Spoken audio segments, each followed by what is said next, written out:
Hi friends, today we are going to discuss supported admission beyond 30 days, that is section 90 under Mental Health Care Act of 2017. I am Dr. Suresh Padmat, Professor of Psychiatry, Head of Telemedicine Center and Head of Forensic Psychiatry Unit at NIMANS, Bangalore. Before I start my presentation, I would like to have a disclaimer. This presentation is for academic purpose and awareness only. This is not a legal opinion. If you would like to have a legal opinion, please do contact an advocate. Conflict of interest, none.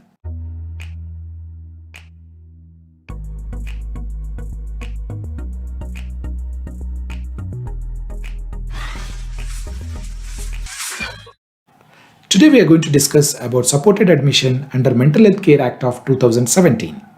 As you know from the chart, there are two types of admission. One is independent admission and supported admission, or else independent admission, it is also called as voluntary admission. Regarding this, I have made a video. Please do visit my channel.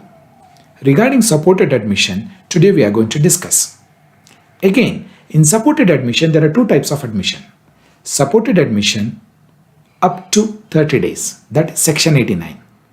Another admission is under section 90 beyond 30 days admission.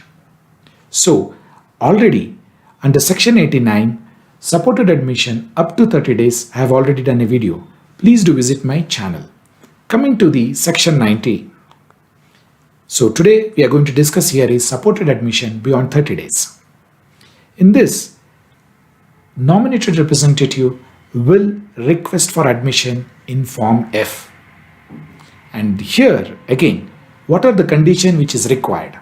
If a person with mental illness who has been admitted under section 89 and he continues to be symptomatic and he has lost his capacity and he cannot be discharged, then section 90 will be applicable. By chance, if he had been discharged recently under section 89 and within past 7 days, if you are going to readmit, you are not going to readmit under 89, you are going to admit under section 90. And again, with these two important criteria, the NR should give an application under form F. And the medical officer, after receiving the request, the two psychiatrists should examine him and to certify him that he fulfills the following criteria. This is form F.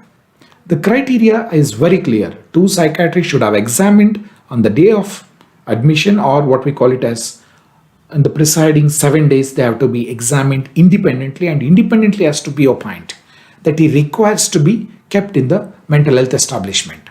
For the criteria has the person with mental illness has consistently over time threatened or attempted to cause bodily harm to himself. That is very essential. Consistently is trying to harm himself, and also or has consistently over time behaved violently towards another person, or has consistently over time caused another person to fear of bodily harm. This is complex. Simple is consistently is dangerous to others or causing harm to others, and also has consistently over time shown an inability to care for himself to a degree that places himself individual risk for harm to self.